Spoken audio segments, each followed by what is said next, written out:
Acompanhe agora mais um tema doutrinário do Evangelho de Jesus.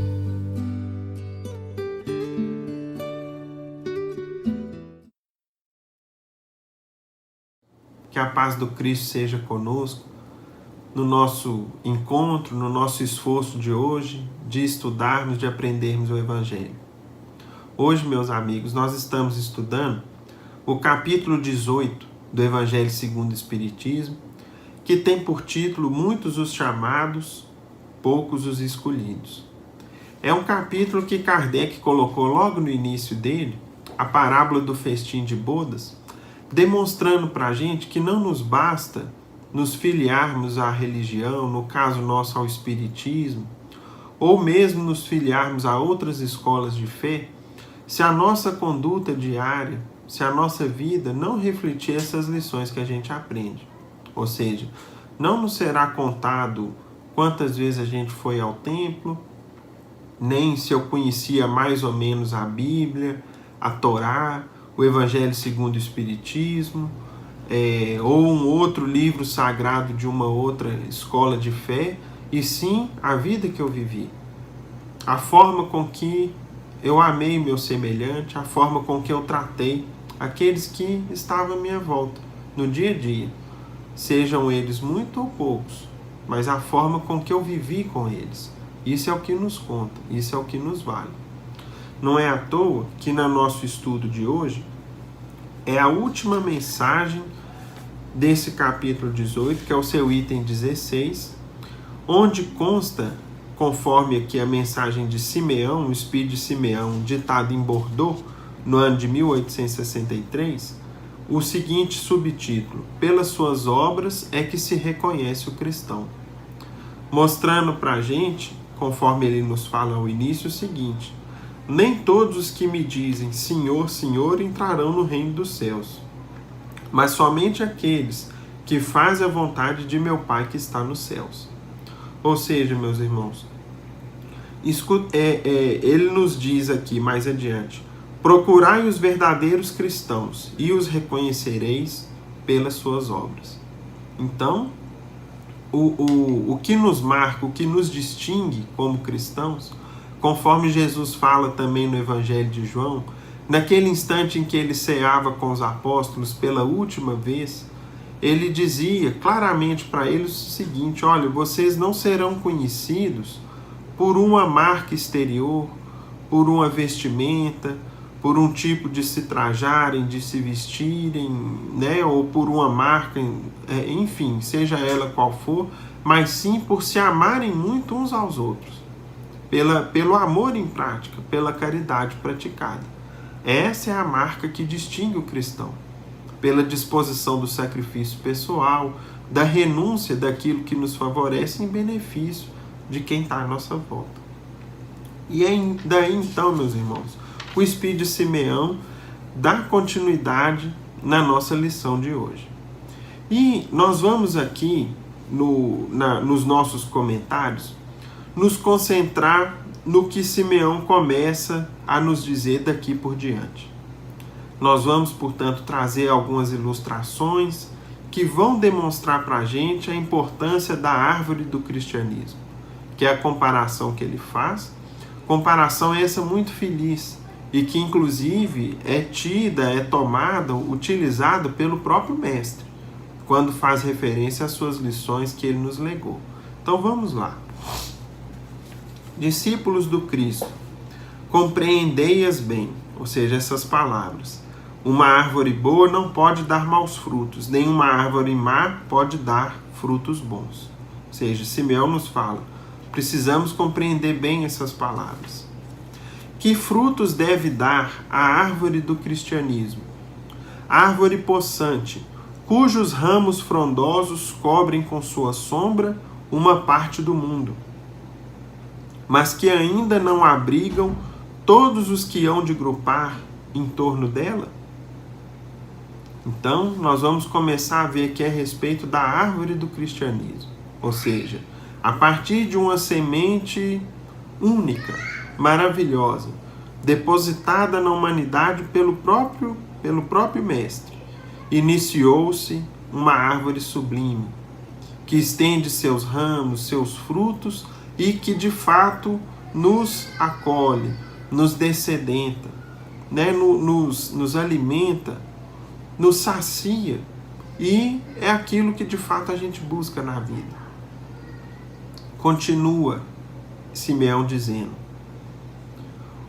os ramos, ou seja, da árvore do cristianismo, e seus frutos são frutos de vida, de esperança e de fé.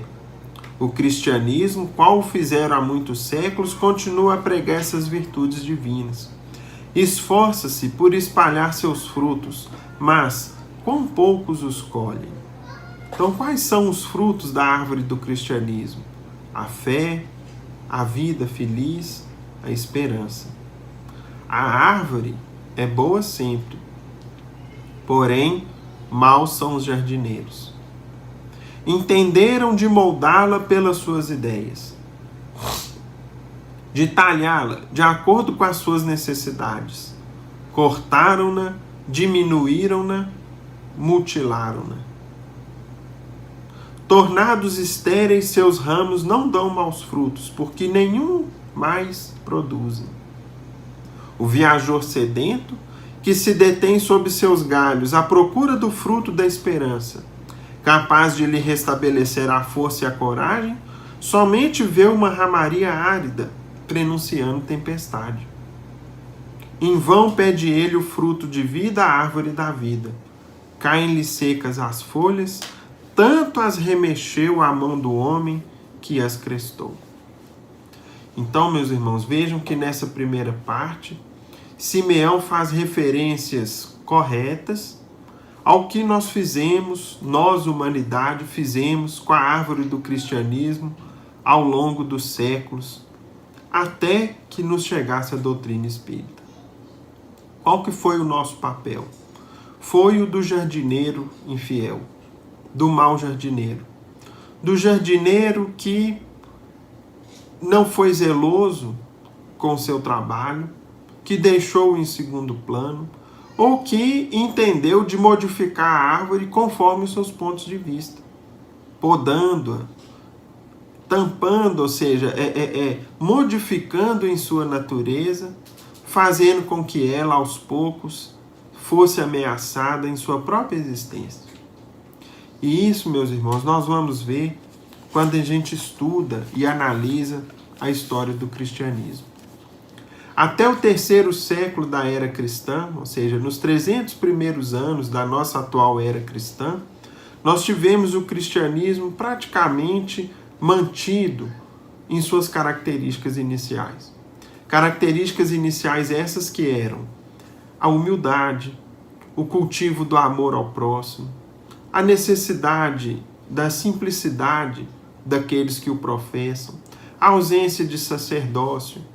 Os templos cristãos eram sinônimos de casas de oração, estudo e trabalho, onde ali se reuniam não somente para estudar e divulgar as ideias do Cristo, mas para acolher os necessitados. Foram as primeiras enfermarias, os primeiros hospitais do mundo, tal como a gente vê, por exemplo, na descrição da Casa do Caminho, no estudo que a gente tem feito do livro Paulo Estevam. Assim eram as primeiras igrejas cristãs.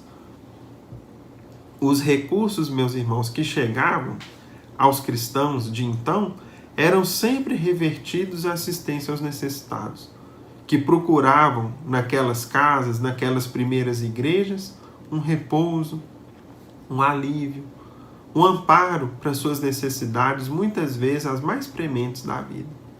Só que o que acontece? Após o 3º século, depois de tantas perseguições, prevaleceu aquele ditado assim: se não pode vencê-los, una-se a eles. E foi então que o poder da época, o poder existente à época, que era o Império Romano, depois de tanto combater, depois de tanto sacrificar, seja em Roma, seja nas cidades que faziam parte do Império Romano, entre elas, por exemplo, Lyon, que era uma cidade nas Gálias, né, na atual França, e na qual, por exemplo, os sacrifícios de cristãos eram constantes, e ali havia uma comunidade heróica de cristãos que ainda assim resistia e permanecia divulgando, levando o evangelho e assistindo em nome do Cristo os que lá se aportavam, Roma então decidiu, por meio do imperador Constantino, inicialmente trazer uma lei no ano de 313, conforme nos ensina Emmanuel no livro A Caminho da Luz, chamada o Edito de Milão, no qual permitiu-se a liberdade religiosa no Império Romano. Ou seja, era o fim das perseguições, que foram se consolidar no ano de 324. Entretanto, meus irmãos, mais tarde, o que começou a acontecer dali por diante? Emmanuel nos fala assim, logo depois da vitória de Constantino e a sua ascensão como novo imperador romano, os bispos romanos solicitavam prerrogativas injustas sobre os seus humildes companheiros de episcopado. O mesmo espírito de ambição e de imperialismo que de longo tempo trabalhava o organismo do império, dominou igualmente a Igreja de Roma, que se arvorou em suzerana e censora de todas as demais do planeta. Cooperando com o Estado, fez sentir a força de suas determinações arbitrárias. E aí, continua Emmanuel, 300 anos lutaram os mensageiros do Cristo, procurando ampará-la no caminho do amor e da humildade, até que a deixaram enveredar pelas estradas da sombra para o esforço de salvação e de experiência, e tão logo a abandonaram ao penoso trabalho de aperfeiçoar-se a si mesmos, eis que o imperador Focas favorece a criação do papado no ano de 607. Então isso aqui Emmanuel já dizendo que como que foi essa evolução até a criação do papado, por exemplo, da figura do Papa no ano de 607, com ascendência sobre todas as demais igrejas cristãs do Ocidente, do mundo que se tinha até então. No capítulo seguinte do mesmo livro A Caminho da Luz, que é o capítulo 16, Emmanuel ainda conta assim pra gente, Por volta do ano de 381, surge a figura de Teodósio, que declara o cristianismo religião oficial do Estado, decretando simultaneamente a extinção dos derradeiros traços do politeísmo romano. O cristianismo, porém, já não aparecia com aquela mesma humildade de outros tempos. Suas cruzes e cálices deixavam entrever a cooperação do ouro e das pedrarias, mal lembrando a madeira tosca da época gloriosa das virtudes apostólicas.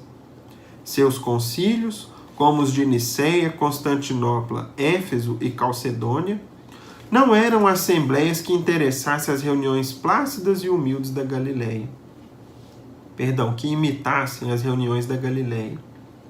A união com o Estado era motivo para grandes espetáculos de riqueza e vaidade orgulhosa, em contraposição com os ensinos daquele que não possuía uma pedra para repousar a cabeça. As autoridades eclesiásticas compreendem que é preciso fanatizar o povo, impondo-lhe suas ideias e suas concepções, e longe de educarem a alma das massas na sublime lição de Jesus, entram em acordo com a sua preferência pelas solenidades exteriores. Ou seja, já era algo que o povo estava acostumado com o politeísmo romano. Pelo culto fácil do mundo externo, tão ao gosto dos antigos romanos, pouco inclinados às indagações transcendentes. Herdando os costumes romanos e suas disposições multisseculares, procurou um acordo com as doutrinas consideradas pagãs, modificando as tradições puramente cristãs, adaptando textos, improvisando novidades injustificáveis e organizando finalmente o catolicismo sobre os escombros da doutrina deturpada. É assim que aparecem novos dogmas, novas modalidades doutrinárias, o culto dos ídolos nas igrejas, as espetaculosas festas do culto externo, copiados quase todos os costumes da Roma anticristã. Então, meus irmãos, a gente vê que o caminho de deturpação do cristianismo iniciou-se nessa época, quando optou-se pelo culto externo, que era algo já do culto romano aos deuses pagãos, ou seja, da crença politeísta deles. Por quê? Porque era mais fácil. E aí então, ao invés de ensinar as lições de Jesus em sua pureza, em sua simplicidade, foram alterando a árvore do cristianismo, podando o ramo da humildade, podando o ramo, a galha da caridade, introduzindo ali enxertos de sacerdócio pago, introduzindo ali enxertos, mais tarde, de perseguições àqueles que não fossem cristãos, e aí vieram as cruzadas, veio a Inquisição.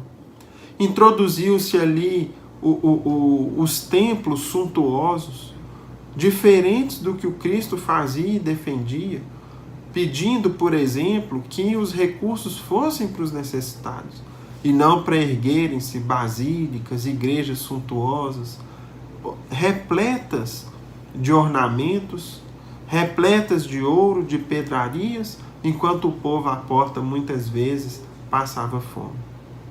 Então, meus irmãos, foi essa a ameaça feita à árvore do cristianismo, que sofreu bastante, mas não acabou, não morreu, sobreviveu ainda assim. Agora, como foi possível a árvore do cristianismo sobreviver e voltar a florescer nos nossos dias atuais? Voltar a nos dar frutos de esperança, de alegria, de consolo, de certeza da nossa verdadeira vida, do destino que nos aguarda, da nossa condição de filhos de Deus e de anjos no futuro, de criaturas redimidas no futuro.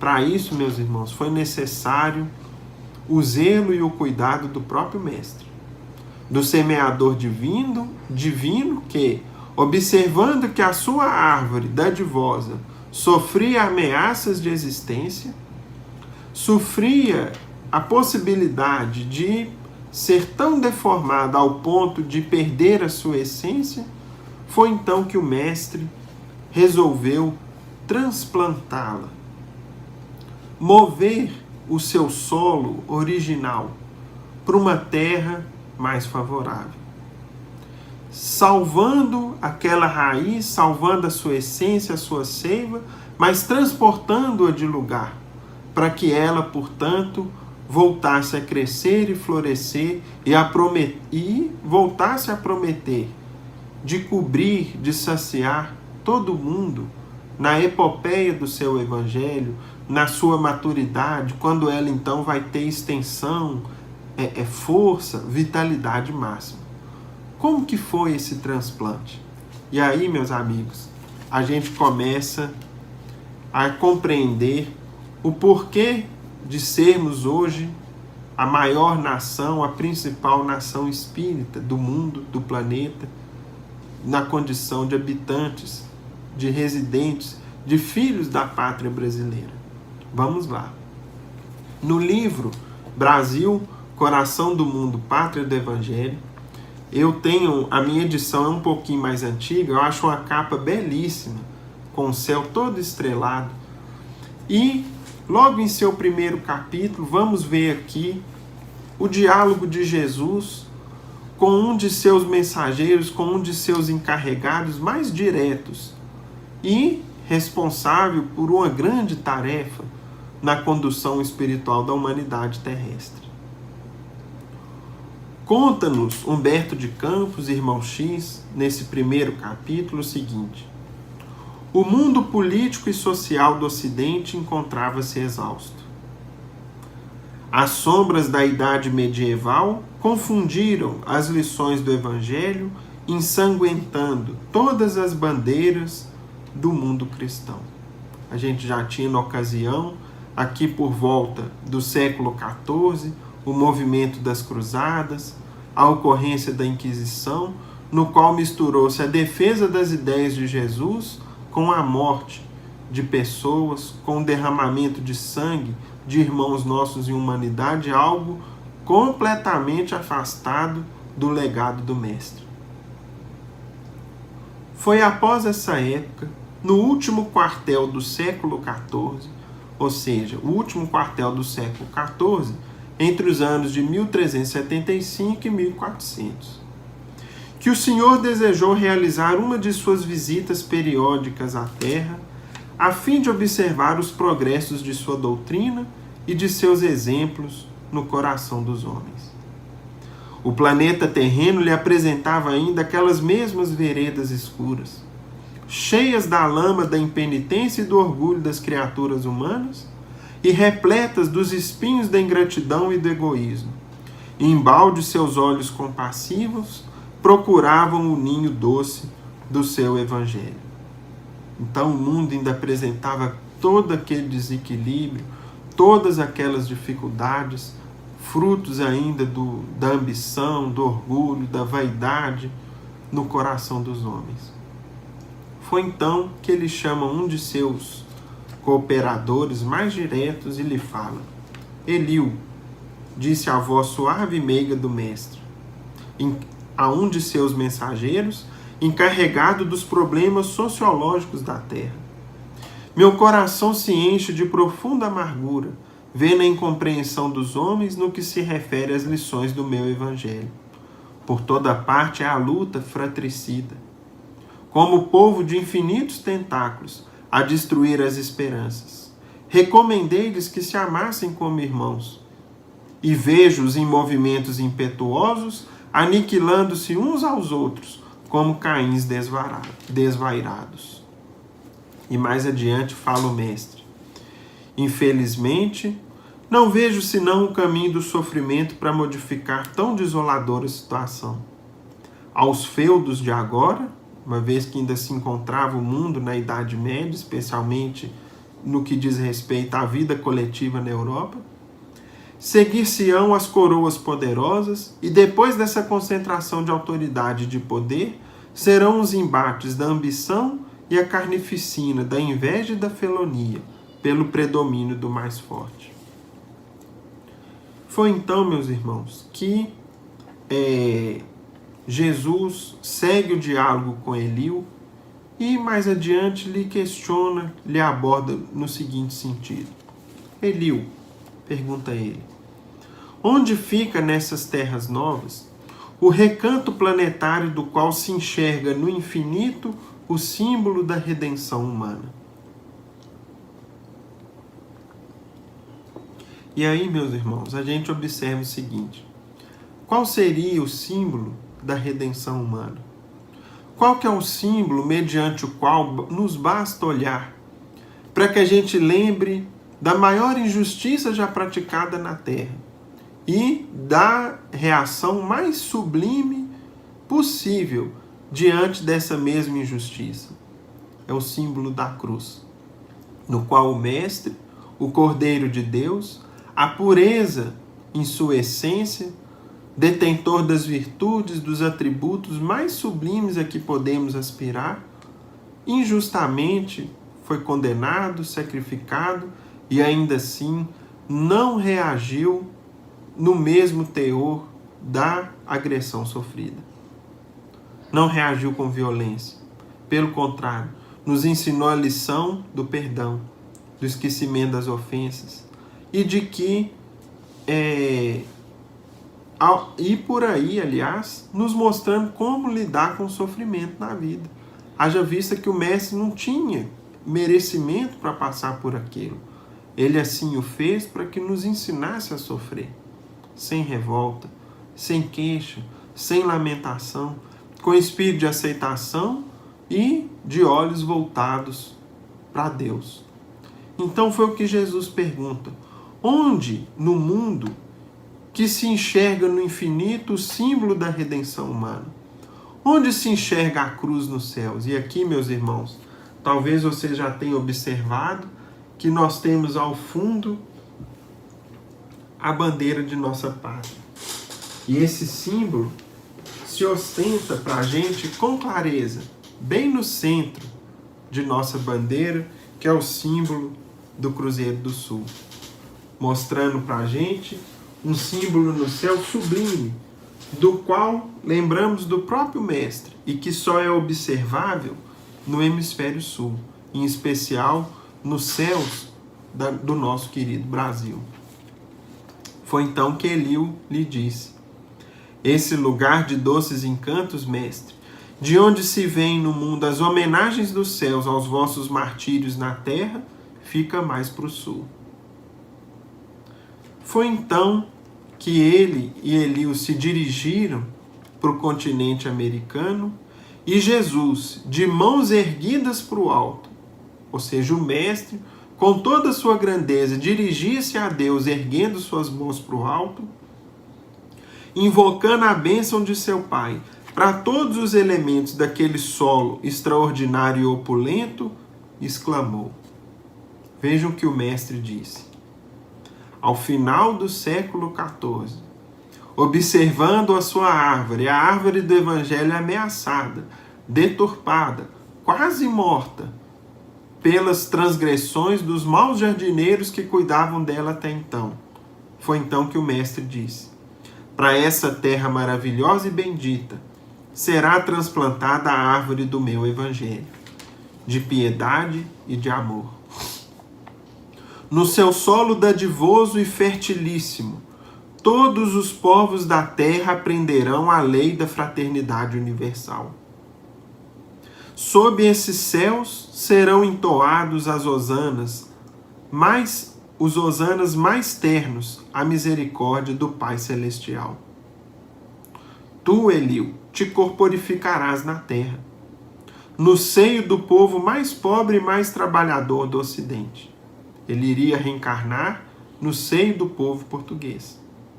Instituirás um roteiro de coragem para que sejam transpostas as imensidades dos oceanos perigosos e solitários que separam o velho do novo mundo. Instalaremos aqui uma tenda de trabalho para a nação mais humilde da Europa, glorificando os seus esforços na oficina de Deus. Aproveitaremos o elemento simples de bondade, o coração fraternal dos habitantes dessas terras novas, e mais tarde ordenarei a reencarnação de muitos espíritos já purificados no sentimento da humildade e da mansidão entre as raças oprimidas e sofredoras das regiões africanas, para formarmos o pedestal de solidariedade do povo fraterno que aqui florescerá. No futuro, a fim de exaltar o meu Evangelho nos séculos gloriosos do porvir. Aqui, Eliú, sob a luz misericordiosa das estrelas da cruz, ficará localizado o coração do mundo. E aí, meus irmãos, inicia-se então os planos do Cristo. Reencarna Eliú na condição de Henrique de Sagres, pioneiro da escola que levou mais tarde o seu nome, a Escola de Sagres, em Portugal, e aquele povo, então, desenvolve as técnicas necessárias para chegar ao continente, mais tarde chamado de América, especialmente nas terras que formam a nossa pátria, e para começar ali o transplante, o plantio da árvore que o Cristo cultivou um dia. Não é à toa, meus amigos, que ainda nesse capítulo comenta Humberto de Campos. Foi por isso que o Brasil, onde confraternizam hoje todos os povos da terra, e onde será modelada a obra imortal do Evangelho do Cristo, muito antes do Tratado de Tordesilhas, que fincou as balizas das possessões espanholas, trazia já em seus contornos a forma geográfica do coração do mundo. E no capítulo seguinte, após a chegada dos portugueses e com a preocupação de Henrique de Sagres,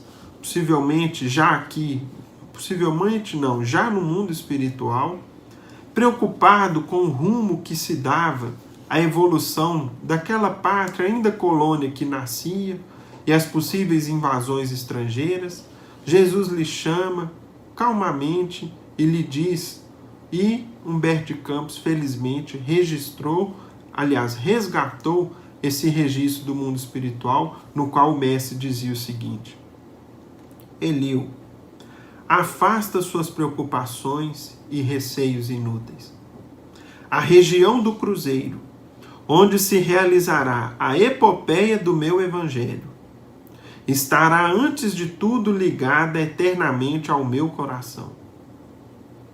As injunções políticas terão nela atividades secundárias, porque, acima de todas as coisas, em seu solo santificado e exuberante, estará o sinal da fraternidade universal, unindo todos os espíritos. Sobre a sua volumosa extensão, pairará constantemente o signo da minha assistência compassiva, e a mão prestigiosa e potentíssima de Deus pousará sobre a terra de minha cruz com infinita misericórdia. As potências imperialistas da terra esbarrarão sempre nas suas claridades divinas e nas suas ciclópicas, ou seja, gigantescas realizações. Antes de o estar ao coração dos homens, é ao meu coração que ela se encontra ligada para sempre. E é aí, meus irmãos, que a gente vê, portanto, o surgimento do Consolador prometido e a sua frutificação, o seu desenvolvimento, a sua florescência no Brasil. Porque aqui preparou o Mestre o terreno propício, para que nós entendêssemos o seu Evangelho, novamente em sua pureza primitiva, novamente da forma que o Mestre deixou, fugindo de tudo aquilo que os homens acrescentaram no cristianismo, que não foi deixado por Jesus, que os homens acrescentaram como maus jardineiros, para que hoje a gente cultive a boa árvore, a boa semente do cristianismo puro. Por isso que no final da mensagem Simeão nos fala: abri, pois, os ouvidos e os corações, meus bem-amados, cultivai essa árvore da vida, cujos frutos dão a vida eterna. Aquele que a plantou vos convida a tratá-la com amor, que ainda havereis dar com abundância seus frutos divinos. A árvore que dá bons frutos tem que os dar para todos. E depois procurar os que estão famintos. Levai-os para debaixo da fronde da árvore e partilhai com eles do abrigo que ela oferece. E não é à toa, meus irmãos, e já concluindo a nossa participação, que na introdução, no prefácio do livro Os Mensageiros, redigido, legado por nós, o prefácio por Emmanuel, porque o livro Os Mensageiros é de André Luiz, Emmanuel nos fala no prefácio o seguinte: quando ele redige aqui, inicia o prefácio, ele nos fala o seguinte, que ele gostaria de grafar e destacar a necessidade de evidenciar a santa oportunidade de trabalho do leitor amigo nos dias que correm. Felizes os que buscarem na revelação nova o lugar de serviço que lhes compete na terra, consoante a vontade de Deus. Ou seja, tem tarefa para todos nós. Busquemos o trabalho que nos compete. Iniciando, meus irmãos, pelos pequenos exemplos, pela vivência do Evangelho no dia a dia. Engana-se quem pensa que o trabalho na nova revelação estaria limitado, por exemplo, à divulgação da doutrina, à condução, à leitura dos estudos e a reunir, a catalogar essas páginas que nós temos disponíveis. Essa é uma das frentes de trabalho, mas as frentes são numerosas e os trabalhadores muitas vezes são inconstantes e ainda são poucos. Portanto, nós temos um trabalho grande pela frente e feliz daqueles de nós que buscarmos o trabalho que nos compete, como jardineiros da grande árvore da vida. Essa é a nossa grande tarefa na existência atual. E nela que nós vamos nos redimir, nos tornar pessoas melhores e assim cumprir o objetivo que nos foi dado nessa existência. Meus amigos, fiquem com Deus. Até a próxima, se Deus quiser.